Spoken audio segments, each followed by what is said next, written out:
For our class study to begin tonight. Thank you for joining us. In a moment, we'll get back into our study of the book of Numbers as we're working through this material, trying to gain a better understanding of the historical background of it, but also trying to make some application out of it and appreciate maybe even some parallels of things that happen in the New Testament as well. But before we get into the study itself, if you would, let's bow our heads together, share in a word of prayer before we get into our study this evening. Our Father in heaven, thank you for the day that you blessed us with, the opportunity that we have to assemble here and to share and this opportunity to study your word. We pray for wisdom and guidance as we appreciate your testimony and that we might learn from it and gain the benefit and understanding from your word. Thank you so much for your love and watch care over us and how you have cared for your people. And if we'll honor you, that you'll bless us and care for us as well. Strengthen us in our study. We pray all these things through thy Son's name.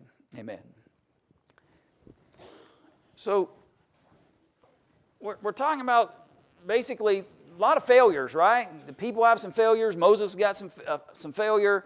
Then God makes some provisions, right? That Moses needed some help with leadership, and so God gave him 70 other men that could go out and help him serve as leaders. The people were hungry for something other than manna, and though that frustrated God, He gave them quail. In fact, He gave them quail in what way? 3 feet deep, right? He gave them quail 3 feet deep all the way around the camp. And so they were able to receive that, and then when they got it, how did they behave? Yeah, just gluttonous, right? As soon as they had it, while it was still in their teeth, the text said, God began to create judgment, and several of them died right there on the spot as it relates to that. And that brought us up to Numbers chapter 12 here. Really, there's a different kind of moment in Numbers chapter 12 that we are most often connect to, but there's a moment prior to it that we need to talk about for a few minutes, and that is this situation with Miriam and Aaron. And I'm going to give me 2 seconds if you would. I need to pull up. I printed my notes and then I left them down on the printer, and that doesn't do me a bit of good. But anyway, I've got a copy. So you won't be able to read that, and when it comes up on the screen, don't panic that you can't read it. That isn't for you. That's for me. When I pull that up, that's for my help to be able to know. And you'll know what I'm thinking because my notes are right there. Anything you see in blue is not in your outline because that's stuff that I added. All right. So let's talk a little bit about this. What happens with Miriam and Aaron? They get upset about something. What is it? All right. So they got upset with Moses in the choice that he made for a wife. And because she was an Ethiopian and where was she from? All right, she's a Midianite. And by the way, if you remember, who else have we already talked to about her? About Zipporah. Who else related to Zipporah have we already talked about in this text?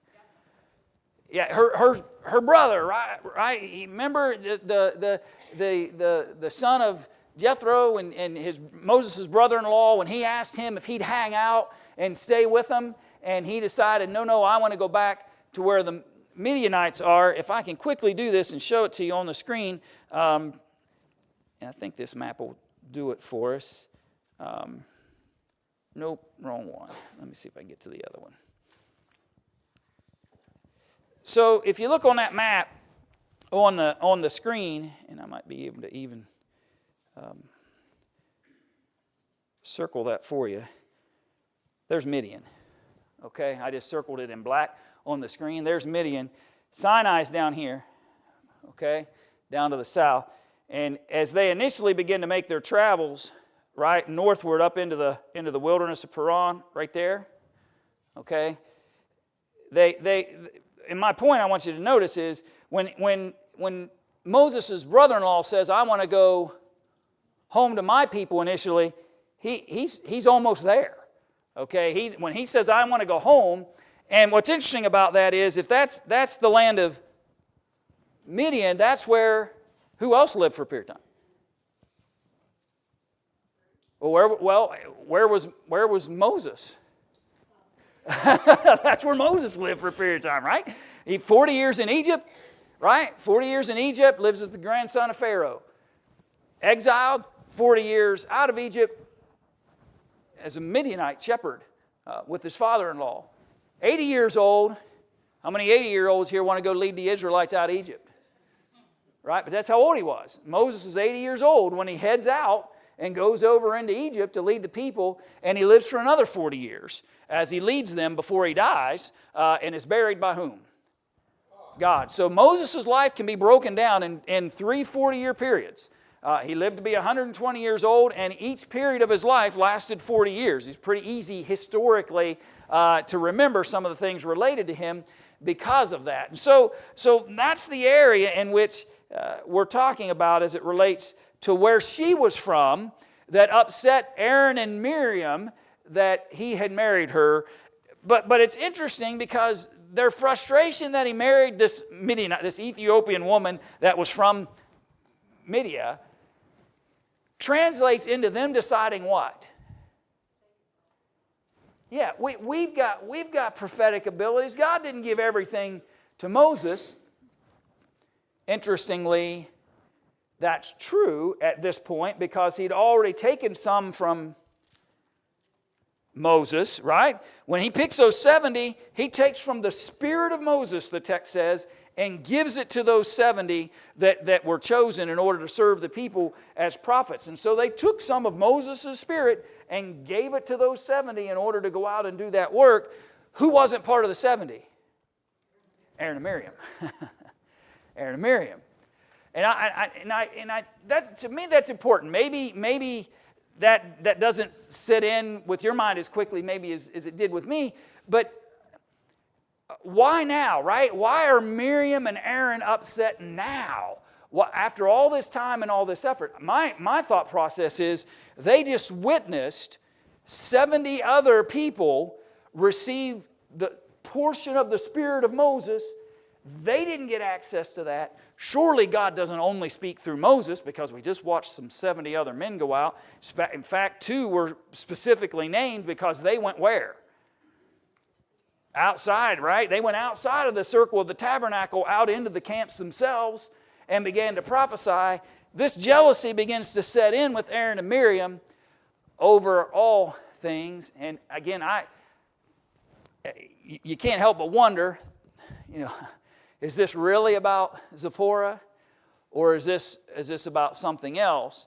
But yet that's the situation they find themselves in. And so they begin to speak against Moses because of her. And it's interesting. Go back into Numbers chapter 12 now. Look at verse 3. You might expect Moses to act how to such a circumstance?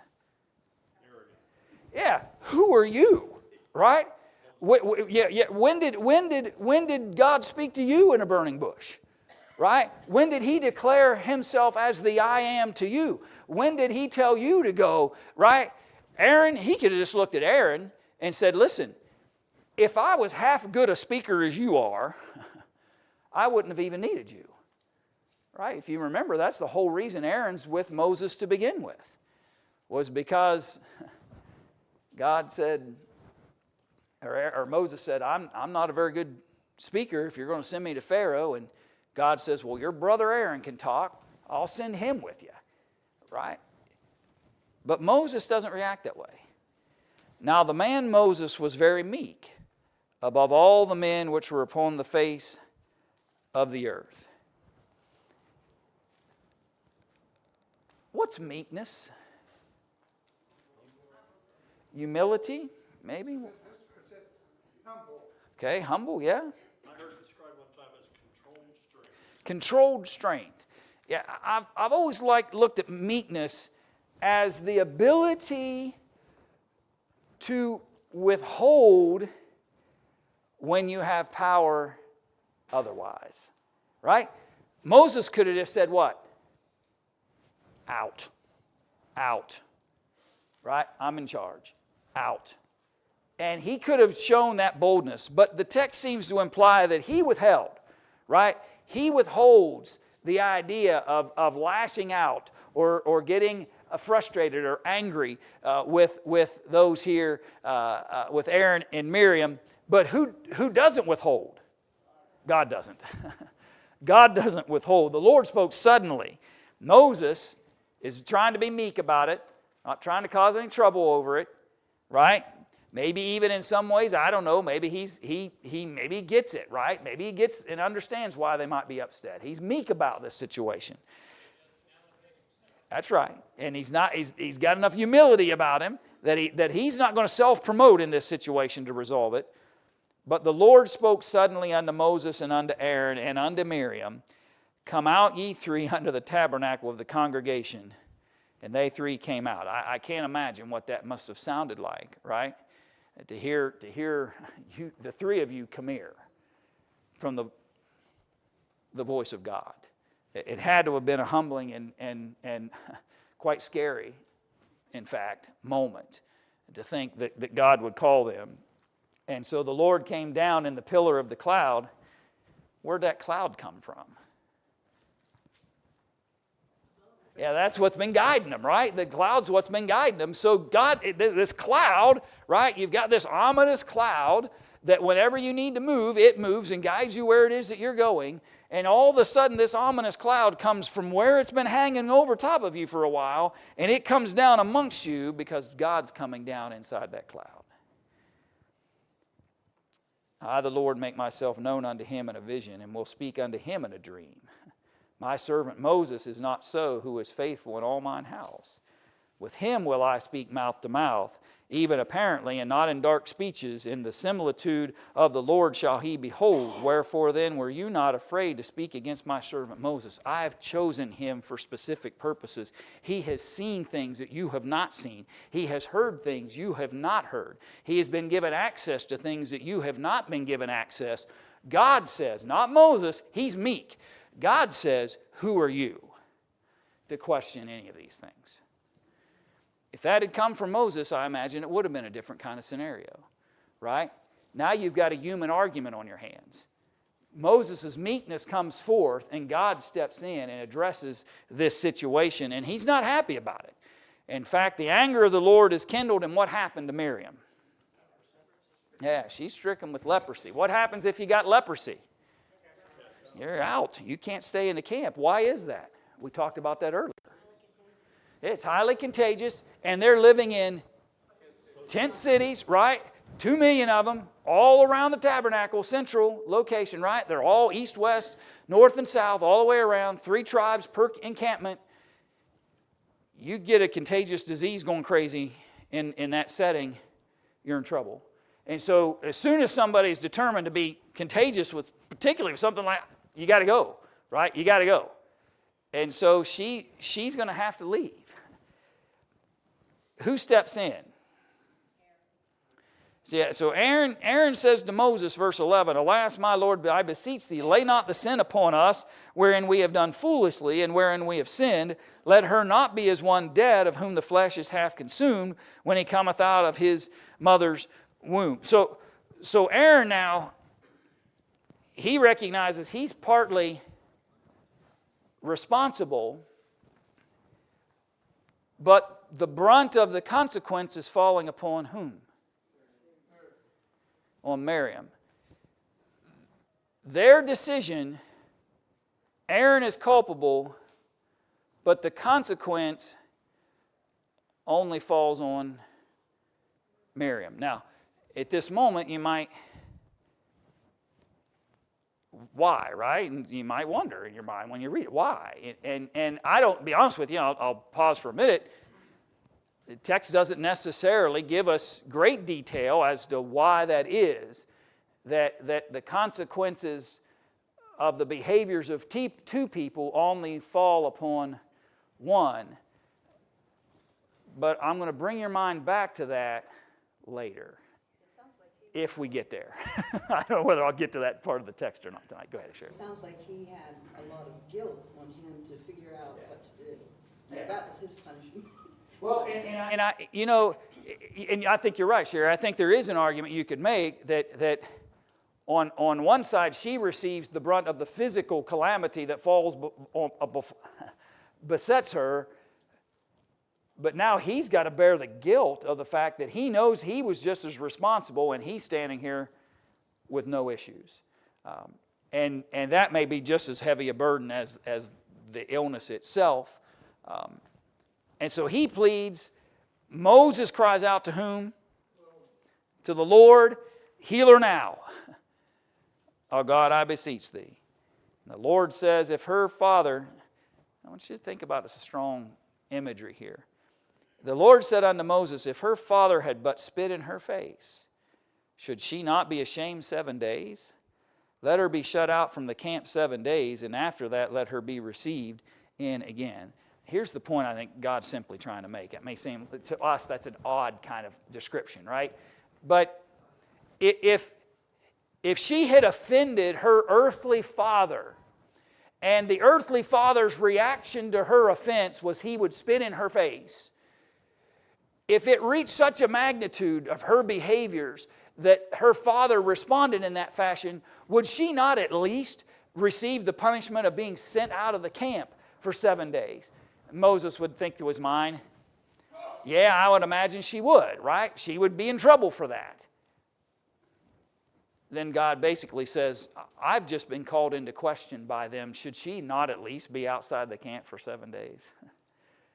Do you really want me to just erase this consequence? Because that's really what Moses is asking for, right? Do you really want me to just erase? This offense, Moses, isn't about you. This is about them questioning whether I only chose you or not. And all of the aspects of that.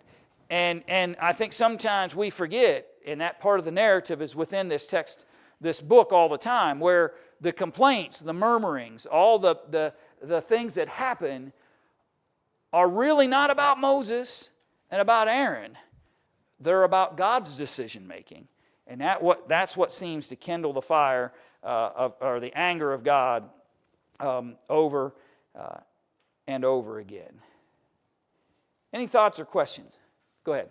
I'm thinking too far to this, but I was looking back up on verse 12, where it says, then Miriam and Aaron spoke against Moses. So it makes me kind of wonder, when the scripture led with her first, and maybe she did the majority of the complaining, or maybe this was a talk that she kind of stirred up with Aaron, and, why she got the brunt of it. That was always my thought. That he was the actual pusher, and he was just following suit. Yeah. And that's fair. And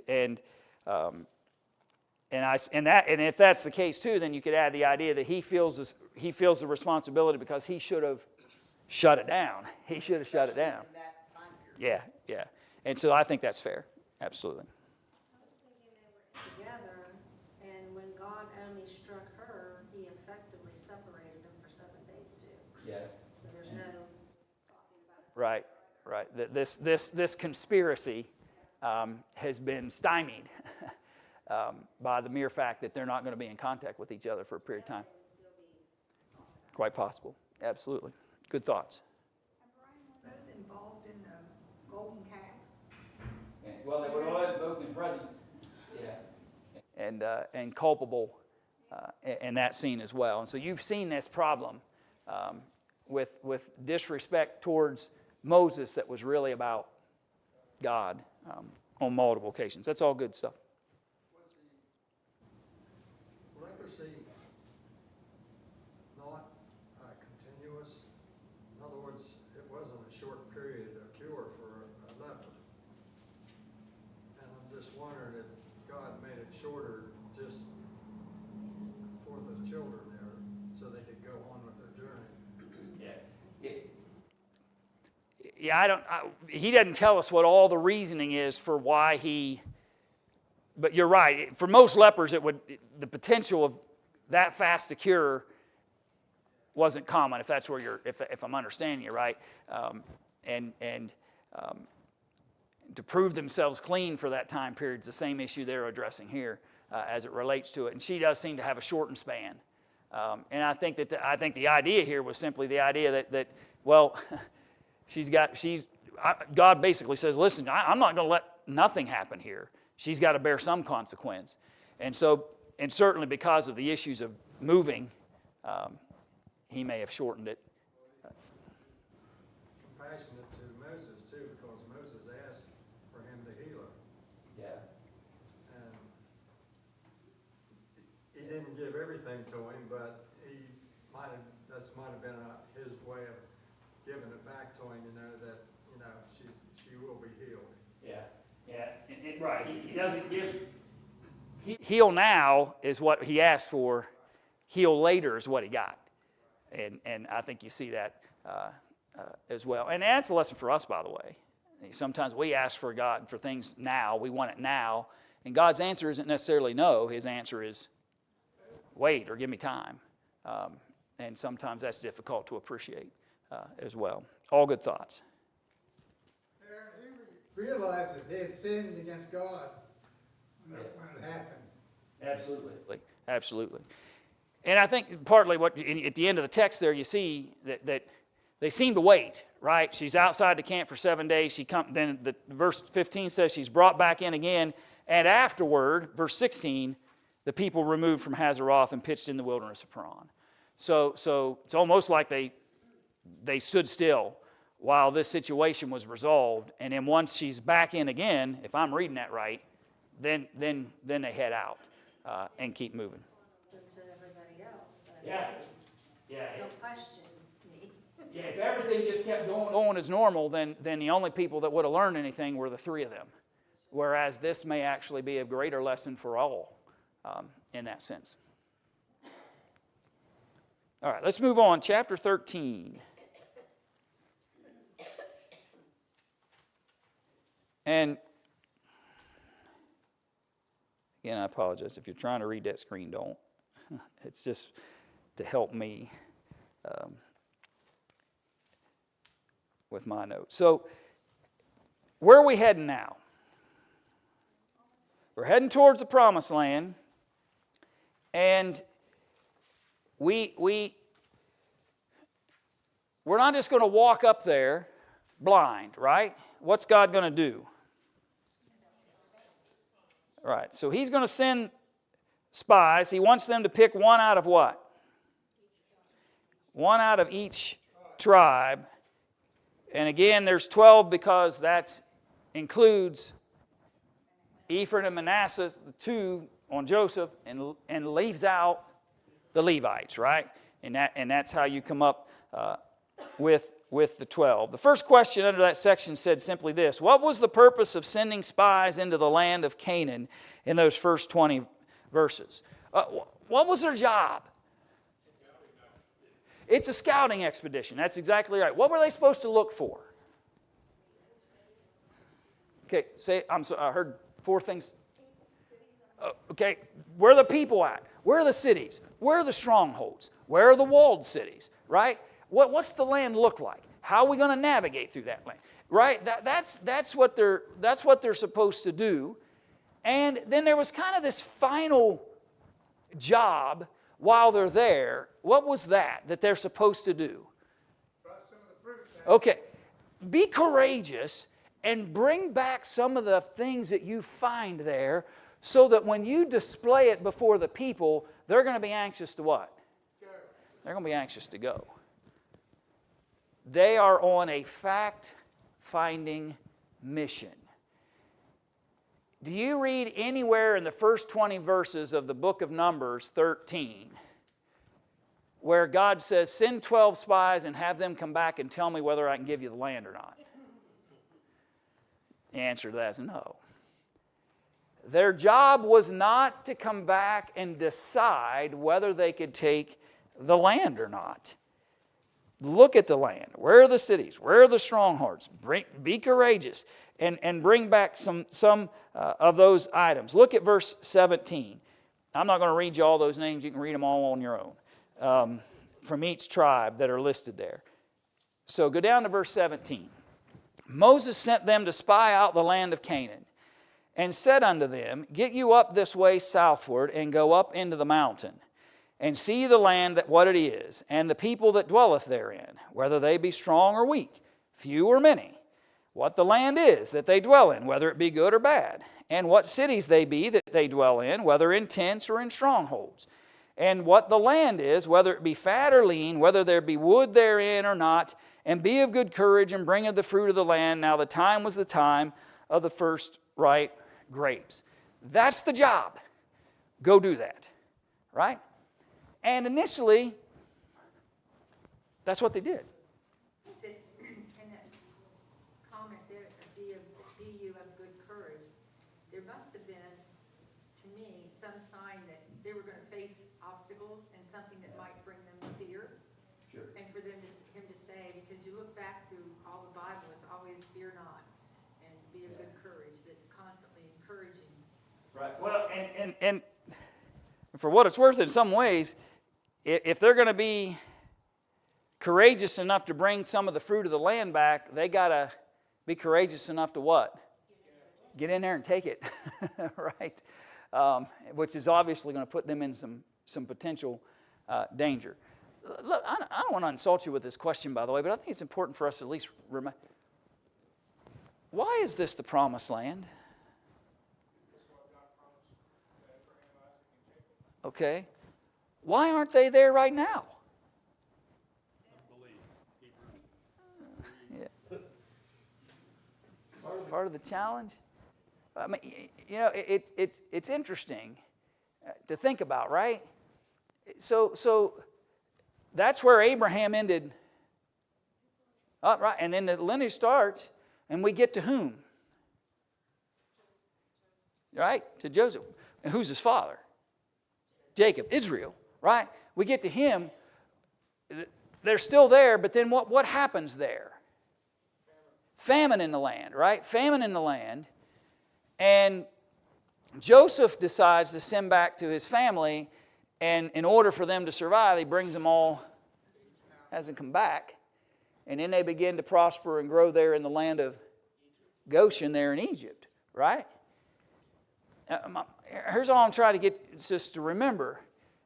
This isn't just some arbitrary place that God threw a dart at a map like people travel sometimes and go, wherever the dart hits, that's going to be my promised land. No, this is the area in which He had intended for them all along. And though it may have seemed like Jacob, Israel, couldn't survive there, apparently some people did, right? Some people did survive there because now they've, after many a year has passed, they've established strongholds and cities and planted vineyards and have prospered in this land that was intended for God's people from the promises to Abraham. And I think that's an important, it seems simple, but it's important, right? Because you might get this sense in some ways, well, you know, is he unfair to go in here and just take over these people's land and their property and all these kinds of things? Well, no, that was His possession for His people since the days of Abraham.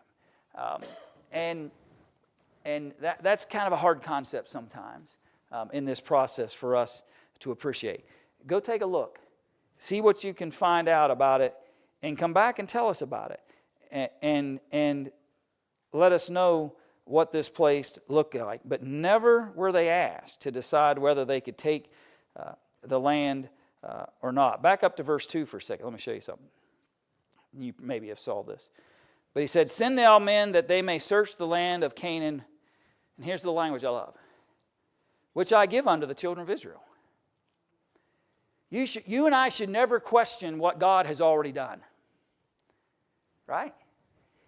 Even though the timeline hasn't been fulfilled yet, right? He's made promises, He's guaranteed things, the timeline hasn't, but in the mind of God, this was done. This was done. The only people that were in question here were the Israelites. They're the only people in question here. It's done. It reminded me a little bit of a text over in Luke chapter 1. And let me run you over there just for a moment.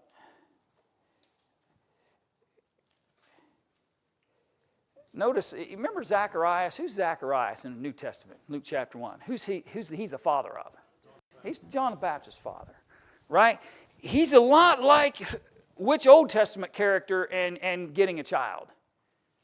He's a lot like Abraham, right? This is never going to happen. It's never going to happen. He's convinced of that. But the angel that said unto him, Fear not, Zacharias, for thy prayer is heard, and thy wife Elizabeth shall bear thee a son, and thou shalt call his name John. Thou shalt have joy and gladness, and many shall rejoice at his birth. Does the angel seem to imply that this is a maybe, a might be, or a done deal? It's done. It's done. Zacharias, it's done. The Lord's heard your prayer. Here's the response. So much so, it's so done that the child already has a what? Already has a name. You're going to have a child, and not only are you going to have a child, you're going to call him John. Even though everybody's going to tell you, you don't have any family members named John, why are you calling John for, right? But it's done. He's going to be great in the sight of the Lord. He'll drink neither wine nor strong drink. He shall be filled with the Holy Ghost, even from his mother's womb. Many of the children of Israel shall he turn to the Lord. He shall go before him in the spirit of the power of Elijah. Right? Zacharias said unto the angel, verse 18, Whereby shall I know this? What do you mean, whereby I shall know this? The angel of the Lord just told you. It's done. For I'm an old man, and my wife well stricken in the years. The angel answering said unto him, I am Gabriel, that stand in the presence of God, and sent to speak unto thee, and to show thee these glad tidings. And behold, thou shalt be dumb, and not able to speak. And Zacharias had to learn the hard way. When God says something's done, it's done. And men like Zacharias, men like those 10 spies, men like the Israelites who listened to those 10 spies need to understand when God says it's done, it's done. And it's an interesting principle shown here. They sometimes sing the song, In His Time. Yeah. And what these examples that you were going over prove that in His time, what He says will come to pass. Yeah. And it's up to us to trust Him. Right. Yeah, it's not a matter of whether what God has said is true is true. It's just a matter of whether you and I will trust and walk in faith as it relates to it. And I don't know, if you're a Bible believer at all, I don't know how much of it you would have to read. Not much in some ways, if you believe it, to find out pretty quick that when God says it's so, it's so. It happens over and over and over again in the Scriptures. A lot of the reason that they weren't there sooner was their own fault. Yeah. The troubles they caused along the path is part of the challenges as well. And I just wanted to share you a parallel example of that. I always thought it was amazing because that were in the land there knew then that was the promised land. Yeah. They Forgot because of all the time that passed by. They were trespassed, so to speak. The Canaanites, everybody was in there. Yeah. They were the ones where they weren't supposed to be, in a sense. Yep. Go ahead, Bob. Canaan, wasn't that originally where Melchizedek and that was? Yeah. I have to go back and look. Abraham gave a tithe to the high priest. I know the account you're talking about. I just have to go back in my own memory about geography, but I don't recall. I'm not saying it can't. I'm just. Yeah. Even before they went to Egypt. Yeah.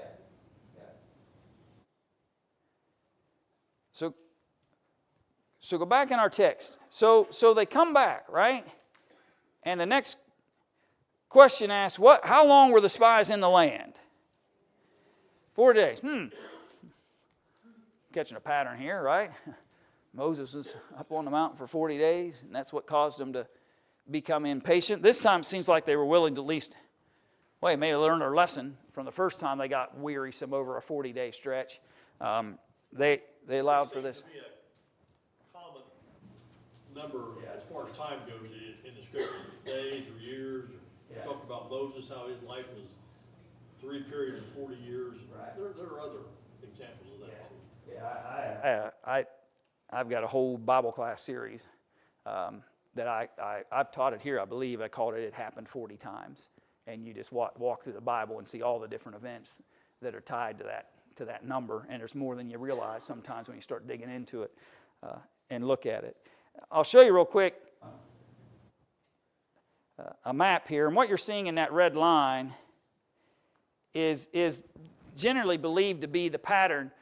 So they had gone from the wilderness of Paran a little further north into the wilderness of Zin. They encamp at Kadesh Barnea, okay? And when you're looking on this map, if I can circle it for you for a second, it's right down there at the bottom of that map on the screen. That's Kadesh Barnea, okay? So it seems as though if I'm reading the text right and seeing the cities they name, they work their way all the way to the north, okay? Clear the wall up there to Rehob, right? Beth Rehob, way up there to the north on the top end of this screen. So from down here at Kadesh Barnea, all the way up here, okay? And then they got to go what? They got to go back, right? You got to go back.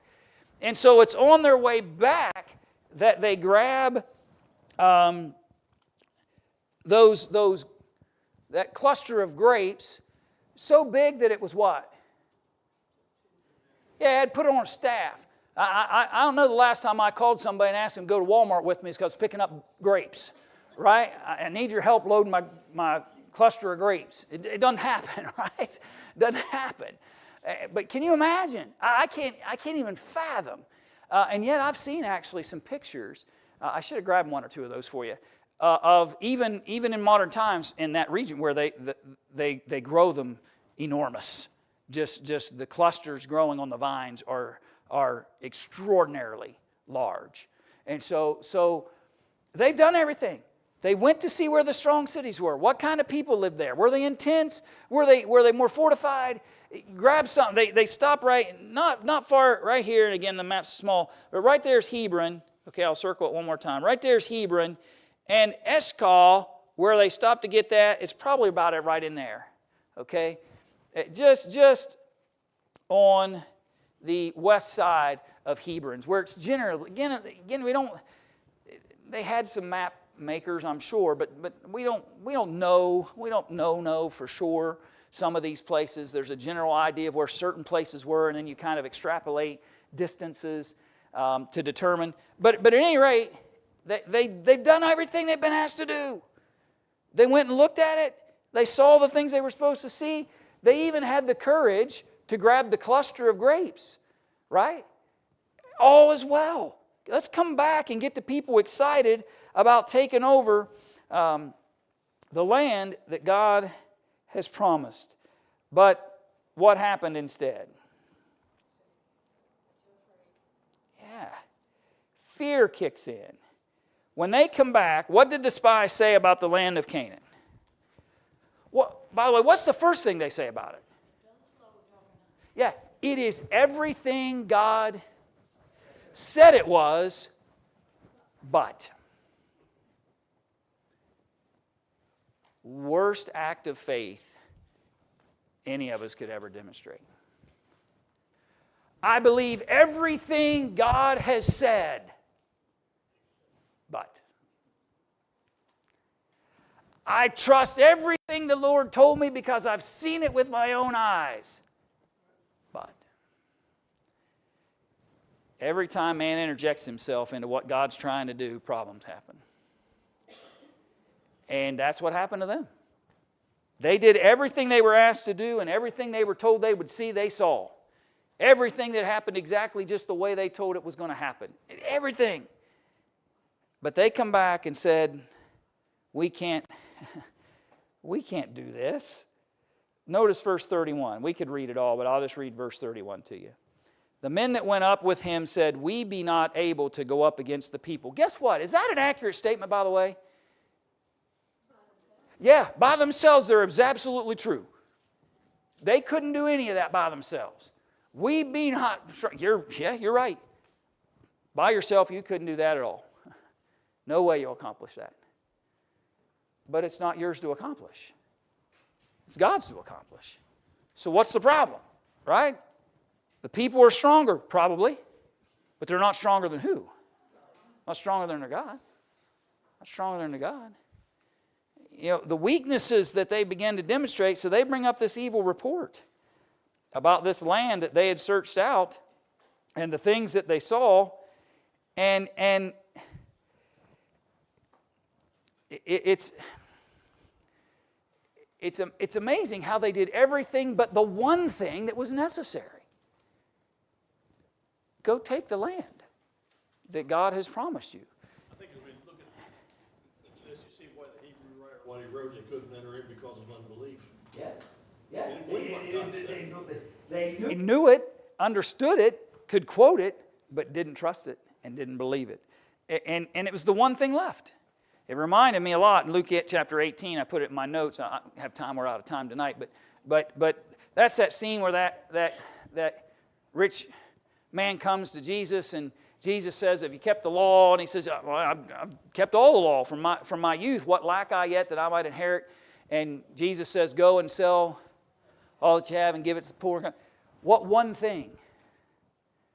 It's amazing how many times it's the one thing that stops people from what God intends for them. They let the one thing. For the Israelites, it was fear. We're not strong enough to take these people. And they lacked the courage to do the one thing that God had appointed them to from the day they left Egypt. And sometimes even in our lives, God has appointed us, not like He did with the Israelites, but He has appointed us through the new covenant, certain promises and opportunities. And we often shrink back from the one thing left in order to receive what God is trying to extend unto all of us. It's important for us to get past those one things, right? And do everything that God has said and fulfill the promises that He extends. And He's going to do it. For them to enter the land then. Yeah. But chose to punish them for their unbelief. I didn't quite get, chapter 14's got the tie-in to Miriam and Aaron that I was hoping to chat with you a little bit. Lord willing, I'll come back to that on Sunday. And we'll talk a little bit about choices and consequence, right? Because that's really what chapter 14's about, choices and consequence, and what happens when God's not very happy with them over this decision-making they've been doing. Lord willing, we'll look at that Sunday morning.